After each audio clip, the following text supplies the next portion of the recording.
Okay, hello student. आज का हमारा टॉपिक है रेक्टिफायर, ठीक, जिसे हम कहते हैं दृष्टिकारी हिंदी में। ठीक है, तो अब हम रेक्टिफायर जो आपका नया टॉपिक है, हम इसका इस्तेमाल क्यों करते हैं। ठीक है, तो रेक्टिफायर या फिर दृष्टिकारी एक ऐसी युक्ति है, ठीक है, या फिर एक ऐसा डिवाइस है जो आपका एसी सिग्नल होता है, जो एसी सप्लाई होती है उसको चेंज करता है डीसी सप्लाई में। ठीक है, तो हम कह सकते हैं कि रेक्टिफायर एक ऐसा इलेक्ट्रॉनिक डिवाइस है, ठीक है, जो कन्वर्ट करता है एसी को डीसी में। ठीक, तो अगर हम देखें तो ये एसी सिग्नल है, ठीक है, ये आपका एसी सिग्नल है, ठीक, इसको कन्वर्ट किस में करेगा, डीसी में। ठीक है, अगर हम प्रैक्टिकली देखें, ठीक है, प्रैक्टिकली देखें तो जो रेक्टिफायर होता है वो प्योर डीसी नहीं देता है हमें। ठीक है, अगर आपने एसी लिया, ठीक है, एसी सप्लाई आपने किस में दिया, रेक्टिफायर में, ठीक हो गया, और रेक्टिफायर उसको आपको डीसी देगा लेकिन प्योर नहीं देगा। कैसा देगा, पल्सेटिंग देगा। ठीक है, पल्सेटिंग, ठीक हो गया। अब पल्सेटिंग होता क्या, देखो जैसे आपका ये एसी सिग्नल है, ठीक है, ये आपने इनपुट दिया, बीच में आपका क्या लगा है, एक रेक्टिफायर लगा है। चलो ये रेक्टिफायर है, ठीक है, आर से रेक्टिफायर, इसमें आपने इनपुट दिया है एसी सिग्नल। तो यहां से जो आपको आउटपुट मिलेगा ना, वो आपको या तो ऐसा या फिर ऐसा, ठीक है, पल्सेटिंग मिलेगा, मतलब ठीक है, एकदम प्योर डीसी नहीं मिलेगा। प्योर डीसी कैसा होता है, ये देखो, ये आपका है, ये प्योर डीसी, ठीक है, स्थिर। ठीक है, इसमें क्या हो रहा है, कुछ ना कुछ एसी के कण आपको मिलेंगे। ठीक है, कुछ ना कुछ एसी आपका इसमें मिलेगा। ठीक, तो उसी को कहते हैं पल्सेटिंग डीसी। है ये दृष्टिकारी धारा। दृष्टिकारी क्यों कह रहा हूं, क्योंकि अपना ये पॉजिटिव से नेगेटिव में नहीं आ रहा है। ठीक है, एसी क्या होता है, पॉजिटिव होता है फिर नेगेटिव होता है, पॉजिटिव होता है फिर नेगेटिव होता है। ठीक है, लेकिन अगर आपने रेक्टिफायर यूज कर लिया, दृष्टिकारी यूज कर लिया, तो आपको डीसी मिलेगा, लेकिन कैसा मिलेगा, पल्सेटिंग मिलेगा। ठीक है, तो ये आपका रेक्टिफायर का हो गया। अब हमें तो चाहिए प्योर डीसी, तो हम क्या करते हैं, जब आपको पल्सेटिंग डीसी मिलता है तो इसको डालते हैं हम किसमें, फिल्टर में। ठीक है, फिल्टर, ठीक है, अलग अलग फिल्टर होता है, पाई फिल्टर, टी फिल्टर, ठीक है, high low pass filter, high pass filter, अलग अलग फिल्टर होते हैं, इससे बात देखेंगे इस टॉपिक के बाद। तो ये हो गया आपका फिल्टर। फिल्टर क्या करता है, इस पल्सेटिंग डीसी को आपको प्योर बना के देता है। ठीक है, प्योर डीसी बना के आपको देगा। तो यही किसका काम होता है, आपके फिल्टर का। ठीक है, तो आपको प्योर डीसी कौन देता है आपका फिल्टर।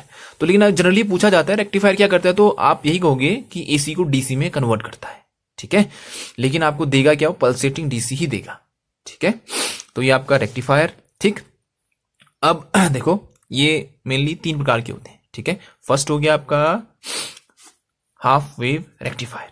ठीक है, हाफ वेव रेक्टिफायर। ठीक, आधा तो इसके नाम से ही समझ आ जाता है आपको। ठीक है, समझ आ जाएगा कि नाम हाफ कह रहा है, फुल कह रहा है। ठीक, दूसरा होता है full wave rectifier. Full wave rectifier या इसी को कहते हैं सेंटर टेप रेक्टिफायर।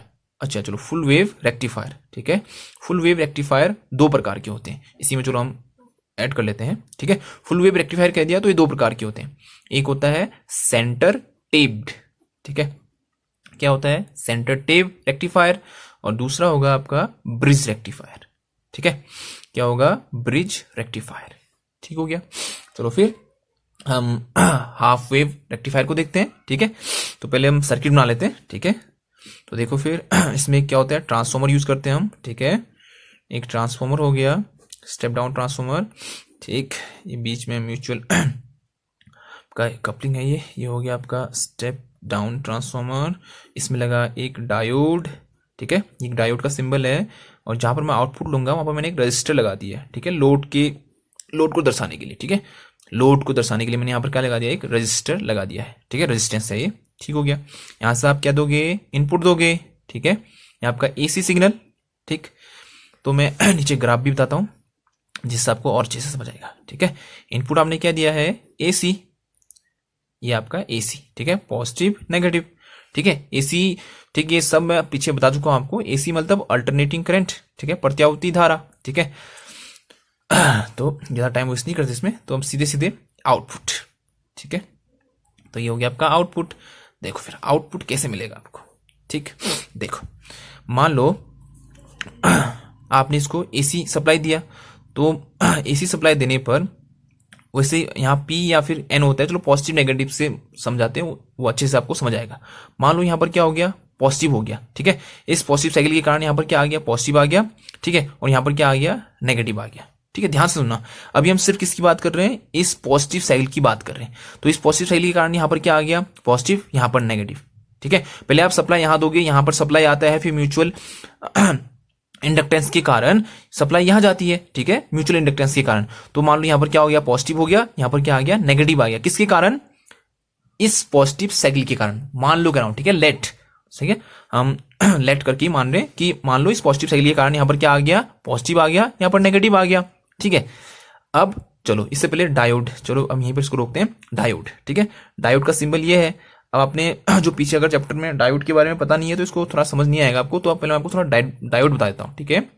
डायोड, ठीक है, डायोड क्या होता है, एक ऐसा डिवाइस है जो सिर्फ फॉरवर्ड बाइस में काम करता है, ठीक है। अब फॉरवर्ड बाइस क्या होता है, ठीक है, देखो इसमें इसका एक सिरा क्या होता है, आपका कैथोड, एक सिरा होता है इसका एनोड, ठीक है। अब कौन सा कैथोड कौन सा एनोड, देखो ये सिरा, जो ये वाला सिरा होता है इसे हम कहते हैं एनोड, ठीक है, एनोड, ये हो गया इसका सिरा एनोड, और ये वाला सिरा हो गया इसका कैथोड, ठीक है, ये हो गया इसका एनोड, ठीक है, एनोड सिरा इसको कहते हैं, और कैथोड सिरा इसको कहते हैं, ठीक है, ये इसका हो गया कैथोड, ठीक।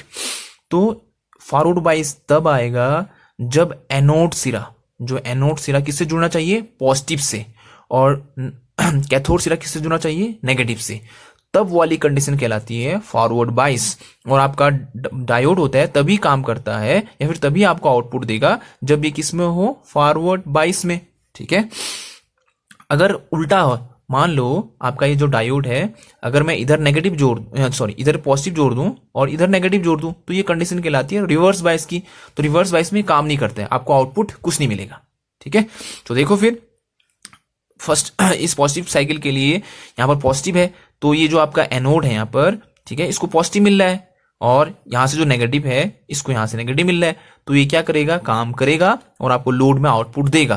तो आपको आउटपुट मिला, ठीक है, मिल गया आउटपुट, ठीक है। अब दूसरे साइकिल की बारी आई इस नेगेटिव की, इस नेगेटिव के कारण यहां पर हो गया अब नेगेटिव और नीचे हो गया पॉजिटिव, ठीक है, ध्यान से देखना आपने। तो ये हो गया पॉजिटिव, ऊपर वाला हो गया नेगेटिव, ठीक है। अब क्या होगा, ये जो डायोड है इसको क्या मिलने लग गया, नेगेटिव मिलने लग गया, ठीक है। जो इस डायोड का क्या था, एनोड था, वहां पर क्या जा रहा है, अब नेगेटिव जा रहा है, तो इसने कर दिया काम करना बंद। काम करना बंद किया तो यहां पर कोई आउटपुट नहीं मिलेगा, तो ये जो ये वाली साइकिल होगी ये खाली जाएगी, इसमें कोई आपको आउटपुट नहीं मिलेगा, ठीक है। फिर दोबारा से क्या हुआ, फिर पॉजिटिव आया, फिर नेगेटिव आएगा, तो इस पॉजिटिव के लिए फिर क्या हुआ, यहां फिर से पॉजिटिव हो गया, ठीक है, फिर से पॉजिटिव हो गया, यहां फिर से नेगेटिव हो गया, ठीक है। तो पॉजिटिव हुआ तो ये फिर से काम करेगा, ये काम करेगा तो आपको आउटपुट मिलेगा, ठीक है।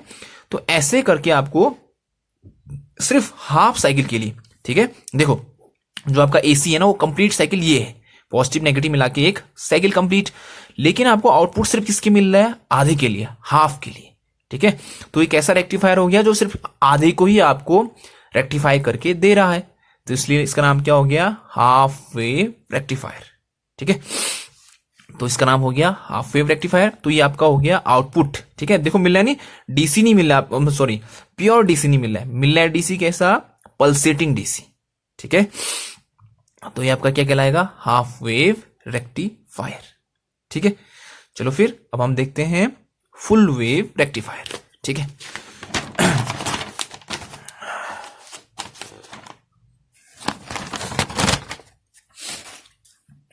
चलो फिर ये हो गया आपका अब फुल वेव का कौन सा पार्ट, फुल वेव का first part, full wave rectifier का फर्स्ट पार्ट कौन सा है, सेंटर टेप्ड, सेंटर टेप्ड, ठीक है। इसमें भी वही एक ट्रांसफॉर्मर होता है, प्राइमरी साइड ट्रांसफॉर्मर का और एक सेकेंडरी साइड ट्रांसफॉर्मर का, ठीक है। बस इसमें इतना होता है कि सेकेंडरी जो साइड होती है ट्रांसफॉर्मर की उसको टेप्ड किया जाता है, बीच में से यहां पर से क्या करेंगे, टेपिंग करेंगे, तो इसलिए इसका नाम क्या होता है फिर, सेंटर टेप्ड।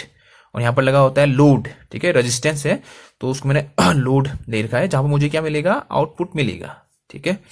तो ये आपका क्या हो गया, दो डायोड लगे हैं, एक को मैं D1 नाम देता हूं और एक को D2 नाम देता हूं, ठीक है। ये आपका रेजिस्टेंस R है या लोड है, जिसके अक्रॉस मुझे क्या मिलेगा, आउटपुट मिलेगा, ठीक है। यहां से आपने इनपुट दे रखा है AC, ठीक है। तो ये वही है, ग्राफ भी बनाते जाते हैं, ग्राफ से और अच्छा समझ में आते रहेगा, ठीक है। इनपुट आपका AC है, तो ये आपका AC इनपुट, आउटपुट आपको DC ही मिलना है, ठीक है, पल्सेटिंग DC मिलना है, तो उसका भी देख लेते हैं, ठीक है। चलो ये पॉजिटिव है, ये नेगेटिव है। मान लो आपका देखो फर्स्ट साइकिल के कारण यहां पर क्या आ गया, पॉजिटिव आ गया, यहां पर क्या आ गया, नेगेटिव आ गया। वैसे ही देखो अब दो हिस्से हो गए, हाँ, जो सेकेंडरी वाइंडिंग थी उसके दो हिस्से हो गए, ऊपर वाले में पॉजिटिव आया, नीचे वाले में नेगेटिव आया, तो वैसे ही यहां भी पॉजिटिव आएगा, यहां भी नेगेटिव आएगा, ठीक है। एक हिस्सा ये है, एक हिस्सा ये है, दो हिस्से हो गए ट्रांसफॉर्मर के, ठीक है। तो फर्स्ट साइकिल के कारण ऊपर क्या आया, पॉजिटिव, और यहीं पर नीचे क्या आया, नेगेटिव। वैसे दूसरे मतलब दूसरे पार्ट हिस्से के लिए जो आपका वाइंडिंग है उसके दूसरे हिस्से में भी वैसे ही ऊपर क्या आएगा, पॉजिटिव, नीचे क्या आएगा, नेगेटिव आएगा, ठीक है। चलो फिर अब आउटपुट देखते हैं। फिर चलो हमने जैसे सप्लाई दिया, इस पॉजिटिव साइकिल की बात कर रहा हूं, ठीक है। तो ये पॉजिटिव आया, ठीक है, ये पॉजिटिव आया तो इसको क्या मिल रहा है, पॉजिटिव मिल रहा है, और यहां से इसको नेगेटिव मिल रहा है, तो ये क्या काम करेगा, काम करना स्टार्ट करेगा, मतलब ये काम करेगा आपका D1। चलो फिर D1 तो काम कर रहा है। अब नीचे देखते हैं, आपका इसको क्या मिल रहा है, नेगेटिव मिल रहा है, ठीक है। इसको यहां पॉजिटिव मिलना था लेकिन इसको क्या मिला, नेगेटिव मिला, तो इसने काम करना कर दिया बंद। तो सिर्फ आपको आउटपुट मिलेगा, क्यों मिलेगा, क्योंकि आपका D1 काम कर रहा है, तो आपका आउटपुट मिल गया, ठीक है। किसके कारण मिला है, D1 के कारण, ठीक है। चलो फिर नेक्स्ट साइकिल आया, नेगेटिव साइकिल आ गया, ठीक है, नेगेटिव साइकिल आ गया, ये नेगेटिव हिस्सा है ना, तो उसके कारण क्या हो गया, यहां पर नेगेटिव हो गया, यहां पर पॉजिटिव हो गया, ठीक है। वैसे ही यहां नेगेटिव, यहां पॉजिटिव, ठीक है। अब देखो ये नेगेटिव है, तो यहां नेगेटिव जैसे ही जाएगा एनोड पर, तो इसने काम करना कर दिया बंद, ठीक है। इसके पास आओ, इसको क्या मिल रहा है, पॉजिटिव मिल रहा है अब, ठीक है, तो इसने काम करना कर दिया स्टार्ट। तो ये तो नहीं कर रहा है काम, लेकिन ये तो कर रहा है, ठीक है, तो D2 काम कर रहा है, तो आपको आउटपुट मिलेगा, ठीक है। तो ये हो गया आपका आउटपुट D2, ठीक है। तो ऐसे ही करके आपको D1 D2 D2 करते हुए आपको पल्सेटिंग DC मिलते रहेगा, ठीक है। इसकी एफिशिएंसी या फिर दक्षता जिसे कहते हैं, हाफ, जो आपका हाफ वेव रेक्टिफायर होता है उससे अच्छी होती है, ठीक। तो ये क्या हो गया, सेंटर टेप रेक्टिफायर, ठीक है। क्वेश्चन पूछते हैं कितने डायोड लगते हैं, ठीक है, तो इसमें दो डायोड हम यूज करते हैं, ठीक है। तो ये हो गया आपका सेंटर टेप्ड रेक्टिफायर, ठीक। अब इसका दूसरा जो हिस्सा होता है, दूसरा पार्ट, जो दो प्रकार के होते हैं, एक सेंटर टेप और दूसरा होता है ब्रिज रेक्टिफायर, ठीक है, ब्रिज आपका रेक्टिफायर, ठीक। चलो पहले बना लेते हैं एक ट्रांसफॉर्मर,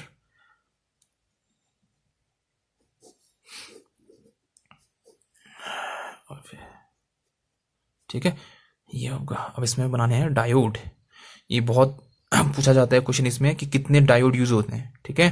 तो हमेशा याद रखना, जो ब्रिज रेक्टिफायर होगा आपका, उसमें आप कितने डायोड यूज करोगे, 4 डायोड यूज करोगे, ठीक है। ये बहुत बार पूछा जाता है क्वेश्चन, तो इसको हमें याद रखना है। ब्रिज रेक्टिफायर एक ऐसा रेक्टिफायर है जिसमें हम कितने डायोड यूज करते हैं, 4 डायोडों को यूज करते हैं, ठीक है। और इसकी खासियत एक ये होती है कि इसको आप बिना ट्रांसफॉर्मर के भी यूज कर सकते हो, ठीक है। सिर्फ यही एक ऐसा रेक्टिफायर है जो बिना आप किसके, ट्रांसफॉर्मर की सहायता के भी ऑपरेट कर सकते हो, ठीक है। मतलब सीधे जो 220 230 वोल्टेज आएगा सीधे कहां लगाओगे, इस ब्रिज में अप्लाई कर सकते हो। तो ये भी क्वेश्चन बहुत पूछते हैं कि ऐसा रेक्टिफायर बताओ जो बिना ट्रांसफॉर्मर की सहायता से भी या बिना ट्रांसफॉर्मर के काम कर सकता है, ठीक है। तो ये है आपका D1 D2 D3 और ये D4, ठीक है। और ये आपका लोड जहां पर हमें आउटपुट मिलेगा, ठीक है। तो ये ब्रिज जैसा बना है एक डायोड से, तो इसका नाम ब्रिज रेक्टिफायर है, ठीक है। चलो फिर वही इनपुट हमें AC मिल रहा है, ठीक है, प्रत्यावर्ती धारा मिला, चलो वही सेम पॉजिटिव नेगेटिव, ठीक है। चलो फिर आउटपुट की बारी आई, ठीक, आउटपुट की बारी आई। चलो अब देखते हैं फिर इस पॉजिटिव साइकिल के लिए यहां पर आ गया पॉजिटिव, यहां पर आ गया नेगेटिव, ठीक है। ऊपर वाले के लिए बात करें हम, तो देखो ये पॉजिटिव कहां जा रहा है, सीधे गया इसके पास भी गया, ठीक है। तो इसने काम करना स्टार्ट कर दिया, तो D2 काम कर रहे हैं, ठीक है। फर्स्ट कंडीशन में D2 काम कर रहे हैं। और देखो और कौन काम कर रहा है, देखो ये जो नेगेटिव सिरा है ना, ध्यान से देखना, ये नेगेटिव सिरा है, कहां जा रहा है, यहां से होते हुए इसके पास भी जा रहा है, ठीक है। तो ये काम नहीं करेगा क्योंकि इसको पॉजिटिव चाहिए तब ये काम करेगा। अब ये नेगेटिव इसके पास जा रहा है, ध्यान से देखना, ठीक है। ये जो नेगेटिव सिरा है इसके पास जा रहा है और यहां नेगेटिव ही होना चाहिए काम करने के लिए, तो ये भी काम करेगा, ठीक है। ये दो काम करेंगे, ये दो काम नहीं करेंगे, तो आपको आउटपुट मिलेगा, ठीक है। तो किसके कारण मिला है? D2 और D4 के कारण ये वाला आपको आउटपुट मिला। फिर नेक्स्ट हाफ से अगली बारी आई माइनस, माइनस के समय यहां पर हो गया नेगेटिव, यहां पर हो गया पॉजिटिव, ठीक है। ये हो चुका है नेगेटिव, ये हो चुका है पॉजिटिव। अब देखो ये नेगेटिव जैसे ही यहां से आएगा ये तो काम करना बंद कर देगा, इसको नेगेटिव मिलते ही ये काम करना स्टार्ट कर देगा, ठीक है। क्योंकि देखो इसका ये नेगेटिव हिस्सा है और इसी साइड नेगेटिव आ रहा है, तो ये काम करना स्टार्ट करेगा। अब देखो नीचे क्या है? पॉजिटिव, ठीक है। तो पॉजिटिव जाएगा कहाँ? इसके पास जाएगा तो ये तो बंद हो जाएगा काम करना, इसके पास जाएगा तो ठीक है, ये कंडीशन है, तो ये पॉजिटिव जैसे यहां पर जाएगा ये काम करना स्टार्ट कर देगा। तो आपको इसके और इसके कारण अब आउटपुट मिलेगा। तो जो नेक्स्ट आउटपुट मिलेगा किसके कारण? आपका D1 और D3। तो ऐसे करके आपको एक बार D2 D4 के कारण और एक बार D1 D3 के कारण आउटपुट मिलेगा, ठीक है। तो ये आपका आउटपुट मिलते रहेगा, ठीक। तो ये आपका क्या हो गया? Bridge rectifier. और इसकी एफिशिएंसी हाफ वेव और सेंटर टेप से और अच्छी होती है, ठीक है, इसलिए हमने इसको बनाया, ठीक। तो ये था आपका ब्रिज रेक्टिफायर, ठीक है। चलो फिर ये तो हो गया आपका ब्रिज रेक्टिफायर। अब आते हैं आप फिल्टर में, ठीक है। थोड़ा सा आपको फिल्टर के बारे में बता देता हूं, ठीक, ठीक है। तो फिल्टर जो हम यूज करते हैं किसके आगे यूज करते हैं? रेक्टिफायर के आगे यूज करते हैं, ठीक है, ताकि हमें जो पल्सेटिंग डीसी है उससे प्योर चेंज कर सकें, हम उसको प्योर में चेंज कर सकें, प्योर डीसी में, ठीक है। तो हम फिल्टर में यूज करते हैं कैपेसिटर और इंडक्टर, ठीक। इसके बारे में हम पहले पढ़ चुके हैं, ठीक है। इंडक्टर के बारे में पढ़ चुके हैं, कैपेसिटर के बारे में पढ़ चुके हैं। तो मैंने आपको कैपेसिटर में बताया था ना कि जो एक्सी होता है, एक्सी क्या होता है? कैपेसिटिव रिएक्टेंस, मतलब कैपेसिटर का वो प्रॉपर्टी जिसके कारण वो विरोध करता है किसका? धारा का, तो वो क्या कहलाता है? एक्सी, ठीक है। तो मैंने आपको एक्सी का फॉर्मूला क्या लिखा था? 1/2πfc, ठीक है। और मुझे यहां पर सिर्फ जरूरत है इतने का बस, ठीक है, बाकी को मैं भी नहीं ले रहा हूं। ये याद रखना कि एक्सी किसके इनवर्सली प्रोपोर्शनल होता है? फ्रीक्वेंसी के, ठीक है। अगर फ्रीक्वेंसी ज्यादा होगी तो ये क्या होगा? कम होगा।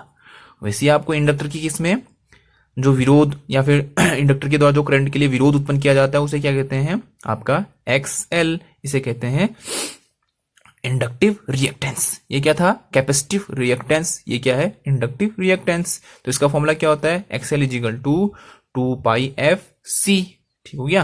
अब यहां पर मैं XC किसके? सीधे F के, या चलो प्रोपोर्शनल का साइन बनाते हैं, ठीक है, ये सही रहेगा, ठीक है।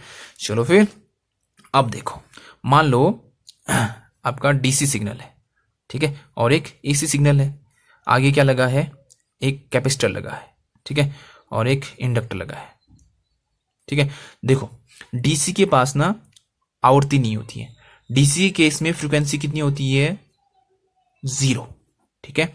तो अगर मैं कैपेसिटर की बात करता हूं, अगर, ठीक है, कैपेसिटर की बात करता हूं, तो कैपेसिटर में अगर कैपेसिटर की देखिए कैपेसिटर की अगर बात करता हूं तो वहां पर एक्सी क्या होता है? 1/f। तो डीसी में फ्रीक्वेंसी कितनी है? 0, तो ये एक्सी कितना आएगा? इनफाइनाइट, ठीक है। इसका मतलब जो आपका कैपेसिटर है वो डीसी को आगे नहीं जान देगा, ठीक है। तो हमेशा याद रखना कि जो आपका कैपेसिटर है अगर आप उसमें से डीसी फ्लो करोगे ना, डीसी अगर जाएगा तो रोक देगा, यहीं से आगे आपको डीसी नहीं जान देगा, ठीक है, डीसी को नहीं जाने देगा आगे, ठीक है। कौन? कैपेसिटर, ठीक है। क्यों नहीं जाने देगा? देखो एक्सी बराबर क्या होता है? एक्सी बराबर 1/f आता है, ठीक है। अगर डीसी में f क्या होता है? 0 होता है, तो f 0 हो गया तो एक्सी का मान कितना आ गया? अनंत, इनफाइनाइट, मतलब बहुत ज्यादा प्रतिरोध, बहुत इनफाइनाइट, अनंत प्रतिरोध, तो डीसी को नहीं जाने देगा आगे। जबकि एसी के केस में उतना प्रतिरोध नहीं करता है ये, तो एसी के केस में आपको कम प्रतिरोध आएगा तो ये एसी को जाने देगा, ठीक है। तो ये आपका एसी को जाने देगा, ठीक है, समझ में आया? ठीक हो गया। अब आपका इंडक्टर, ठीक है। देखो इंडक्टर के केस में क्या होता है, ठीक है। देखो XL = क्या होता है? ठीक, एक्सएल इजिकल टू क्या आता है, ठीक है, एक्सएल क्या आता है, एक्सएल आपका बराबर आता है फ्रीक्वेंसी की, ठीक है। अब डीसी के केस में क्या होता है, फ्रीक्वेंसी 0 होता है, ठीक है। डीसी के केस में कितना होता है, फ्रीक्वेंसी 0। तो डीसी के केस में ये प्रतिरोध ना के बराबर उत्पन्न करेगा। ध्यान से सुनना, डीसी के केस में प्रतिरोध कितना आया, 0। तो जो इंडक्टर है वो डीसी के लिए प्रतिरोध ना के बराबर उत्पन्न करेगा, तो डीसी को ये क्या करेगा, जाने देगा। अब एसी के केस में कुछ ना कुछ फ्रीक्वेंसी होगी, ठीक है, मान लो 50 हर्ट्ज, 60 हर्ट्ज, कुछ भी होगा, तो ये एसी के लिए विरोध उत्पन्न करेगा। कौन, आपका एक्सएल, ठीक है। तो ये आपको एसी को आगे नहीं जाने देता है, ठीक है। तो ये दोनों प्रॉपर्टी ही यूज करके हमने फिल्टरों का आविष्कार किया है, ठीक है। हमेशा याद रखना, जो कैपेसिटर होगा वो डीसी को नहीं जाने देगा, एसी को जाने देगा आगे, और जो आपका इंडक्टर है वो डीसी को जाने देगा, एसी को रोकेगा, ठीक है। तो इसमें जो फिल्टर होते हैं मेन उसे कहते हैं लो पास फिल्टर, ठीक है।